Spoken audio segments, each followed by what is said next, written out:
இனிமே கண்ணை மூடிட்டு கடலை எண்ணெய் வாங்கலாம். ஏன்னா மந்த்ரா கடலை எண்ணெய் இதயத்தின் தயாரிப்பு. வறுக்க பொரிக்க ஏன் எல்லா சமையலுக்கும் மந்த்ரா தான். மந்த்ரா கடலை எண்ணெய், அபார ருசி, ஆரோக்கியமான உடல் நலம். மக்களாட்சி வருது. நல்லாட்சினா எடப்பாடியார் தான். வாக்களிப்பீர் இரட்டை இலையே. விசிகா கட்சியினர் இன்னைக்கு அவங்களுடைய தேர்தல் அறிக்கையில நிறைய விஷயங்கள் சொல்லியிருக்காங்க. அதுல நானே பார்த்து ஒரு நிமிஷம் ஜர்க்கானது என்னன்னு பாத்தீங்கன்னா, மது போதையை ஒழிப்போம். கள்ளக்குறிச்சியில கள்ளச்சாராயம் குடிச்சு எத்தனையோ உயிர்கள் போச்சு. அதுல பலருடைய வீடுகள்ல செய்திகள்லாம் வந்த ஒரு விஷயம், யார் போட்டோ தொங்கிச்சுங்க? யார் போட்டோ தொங்கிச்சு? அண்ணன் திருமா அவர்களுடைய போட்டோ தான் அவங்க வீட்டுல தொங்கிச்சு. இல்லன்னு சொல்ல முடியுமா? செய்திகள்ல வந்த ஒரு செய்தி இல்லன்னு சொல்ல முடியுமா? சாத்தான் வேதம் ஓதுவதை போல போதை கலாச்சாரத்துக்கு முழு ஆதரவு கொடுத்து நடந்து கொண்டிருக்கக்கூடிய தீய ஒரு ஆட்சியில அங்கம் வகிச்சுக்கிட்டு நாங்க போதைக்கு எதிரி. எப்படி கஞ்சா ரோட்டுக்கு ரோடு கிடைக்குது, அவன் கஞ்சாவை அடிச்சு போட்டு அம்மாவை வெட்டுறான், வெளியூர்காரனை வெட்டுறான், நான்கு நெறியில டீ குடிக்க வந்தவனை வெட்டுறான். இப்படி இருக்கு நிலைமை. இன்னொரு பக்கம் மகளிர் உரிமை தொகைன்னு கொடுக்குறாங்க, அதை நம்ம வரவேற்கிறோம். ஆனா அந்த உரிமை தொகை சிந்தாம சிதறாம அப்படியே கணக்குல வந்த அன்னைக்கு அப்படியே டாஸ்மாக்கு போய்கிட்டு இருக்கிற அவலத்தை நம்ம பார்த்துக்கிட்டு இருக்கோம். அதையெல்லாம் 5 வருஷமா தட்டி கேட்காத திருமா அவர்களும் அவருடைய கட்சியினரும் இப்ப மேனிபெஸ்டோல மதுபோதையை ஒழிப்போம்னு சொல்றாங்களா? பிராமிஸ் பண்றாங்களா? எப்படி ஒழிப்பாங்க? எப்படி ஒழிப்பாங்க? தன் முதுகை திரும்பி பார்த்து அவங்க இத இந்த மனசாட்சியோட இதை அவங்க சொல்ல முடியுமா? டாஸ்மாக்க அம்மா புரட்சி தலைவி அவர்கள் டாஸ்மாக் டைமிங்ஸ கட் பண்ணாங்க. நெடுஞ்சாலைகள்ல இருக்கக்கூடிய டாஸ்மாக் கடைகளை அப்புறப்படுத்தினாங்க. பள்ளிக்கும் கோயில்களுக்கும் பக்கத்துல இருக்கிற டாஸ்மாக்குகளை அப்புறப்படுத்தினாங்க. அப்படிதாங்க நம்ம ஸ்டெப் பை ஸ்டெப் டீல் பண்ண முடியும். ஏன்னா இது குடிநோயாளிகள் அதிகமாக போன ஒரு மாநிலம். இங்க அப்படி கொஞ்சம் கொஞ்சமாகத்தான் அதை அப்புறப்படுத்தணும். ஆனா இந்த அரசுல, திமுக அரசுல என்ன பண்ணாங்க?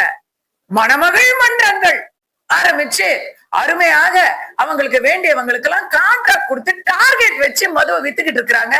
அதுக்கு தட்டி கேட்கறதுக்கு ஒரு வாய் இல்ல. அவங்க மேனிபெஸ்டோல எழுத்து மூலமா ப்ராமிஸ் பண்றாங்களா? எத்தனை 505 ப்ராமிஸ் திமுக கொடுத்துச்சு, இன்னொரு 100 சில்லற ப்ராமிஸ் விசிகா கொடுத்துச்சு. அத்தோட இதையும் காமெடின்னு நினைச்சு போக வேண்டியதுதான். அடுத்தது என்ன சொல்றாங்க? ஆணவ கொலைகள்.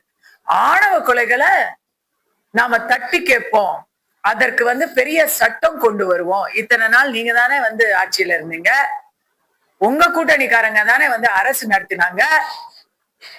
அநியாயமா கவின் உயிர் போன போது நீங்க இந்த சட்டத்தை கொண்டு வரதுக்கு ஏன் முயற்சி பண்ணல? 4 நெறியில படிச்சான் அப்படிங்கறதுக்காக உங்களுக்கு ஓட்டு போட்ட ஆளுங்கள் தானுங்க.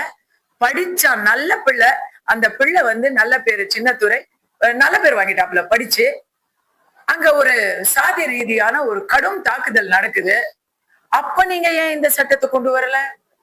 இந்த நேரத்து மோட்டார் பைக்ல குறிப்பிட்டு 4 நெறி சியோர் நகர்னு 2 இடத்துல அடுத்தடுத்து ஒரு ஜாதி ரீதியான ஒரு கலவரத்தை உண்டு பண்ண முயற்சி பண்ணிருக்காங்க. யார் அந்த முயற்சிக்கு பின்னாடி நின்றது? எந்த கட்சிக்காரங்க சொல்லுங்க.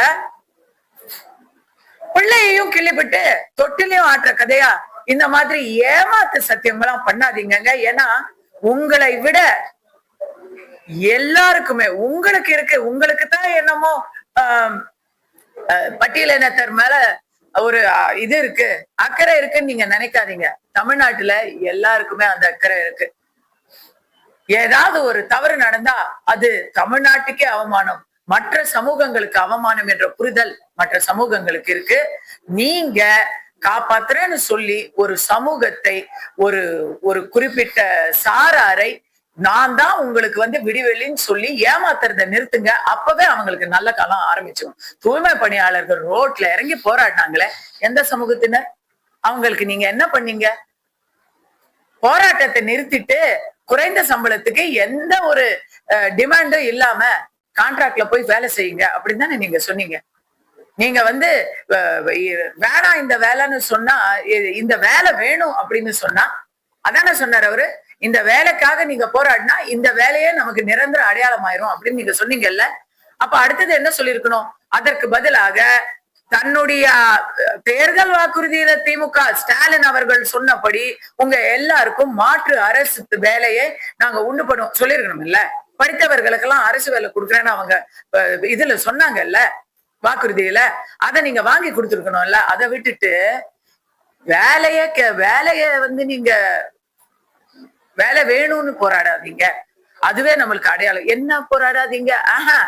அரசு வேலையா எங்களை பர்மனன்ட் பண்ணுங்கன்னு கேட்டதுக்கு அரசு வேலை வேணும்னு போராடாதீங்க, கான்ட்ராக்ட்ல போய் இதே வேலையை பண்ணுங்க அப்படின்னு ஒருத்தர் சொல்றாரு. அடுத்த கேள்வி.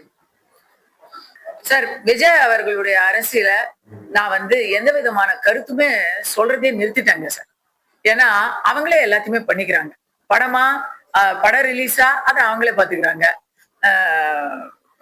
பிரச்சாரமா அதையும் அவங்களே பாத்துக்கிறாங்க.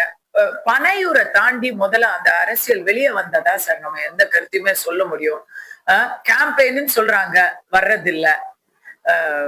கேம்பெயின் நடத்துறதை விட கேன்சலேஷன் தான் அதிகமா இருக்குது. வர்றேன்னு சொல்றவங்க வர்றதில்ல, தர்றேன்னு சொல்றவங்க தர போறது இல்ல, தர முடியாது. எல்பிஜி சிலிண்டரை பத்தி மத்திய அமைச்சரவை தவிர, மத்திய அரசை தவிர வேற யாரு வந்து ப்ராமிஸ் பண்ணாலும் அதை அவங்களால நடத்த முடியாது. இதெல்லாம் வந்து இந்த நீட் தேர்வை பத்தி ஏமாத்திக்கிட்டு அதை வச்சு உருட்டிக்கிட்டு இருக்கிறாங்க பாருங்க. அது போலதான் எல்பிஜி சிலிண்டரை எப்படி வந்து ஒரு அரசியல் கட்சி தலைவர் வந்து ப்ராமிஸ் பண்ண முடியும்? தமிழ்நாட்டுல எங்க அது வருது? இன்னைக்கு திருப்பூர்ல பாத்தீங்கன்னா உலகம் முழுக்க இருக்கக்கூடிய எரிபொருள் தட்டுப்பாட்டுக்கு நடுவுல புலம்பெயர்ந்து வந்தவர்கள் மற்றும் இங்க இருக்கக்கூடிய இண்டஸ்ட்ரீஸ், உணவு துறையில இருக்கக்கூடியவர்கள் எல்லாருக்குமே இன்னைக்கு சிலிண்டர்ஸ் தேவைப்படுது. அதுக்கு அந்த 5 கிலோ சிலிண்டரை எந்த தட்டுப்பாடும் இல்லாம வரவழைச்சு இங்க விநியோகம் பண்ணிக்கிட்டு இருக்காங்க திருப்பூர் முழுக்க. இது மத்திய அரசின் மூலமாக நடக்கக்கூடிய ஒரு விஷயம். அதுல சிலிண்டர் நான் 6 சிலிண்டர் கொடுப்பேன், 8 சிலிண்டர் கொடுப்பேன் அப்படின்னு ஒரு அடிப்படை செயல்பாடே தெரியாம இஷ்டத்துக்கு கவர்ச்சிகரமான திட்டங்களை அறிவிக்கிறது. முதல்ல விஜய் அவர்கள் அவருக்கு யாரோ எழுதி கொடுக்குறாங்க பாருங்க, அவங்களே வந்து அவங்க மாத்தணும். அந்த மாற்றம் வந்தாதான் அவர் நினைக்கிற மாற்றத்துக்கு அவர் போராடக்கூட முடியும். சோ நோ கமெண்ட்ஸுங்க. இன்னைக்கு ரோட் ஷோ இங்க பண்றாரு. அந்த ரோட் ஷோவை பத்திரமா ஜாகிரதையா முதல்ல பண்ணட்டும். அதுக்கப்புறம் பெண்கள் யார் பக்கம் அப்படிங்கறத பார்ப்போம்.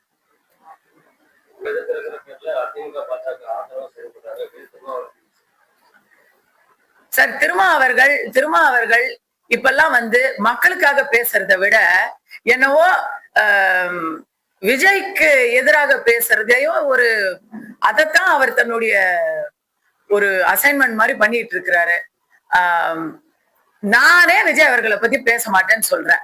திருமா அவர்கள் எவ்வளவு பெரிய ஒரு தலைவர். அவர் வந்து மக்கள் விஷயங்களை பேசணும்.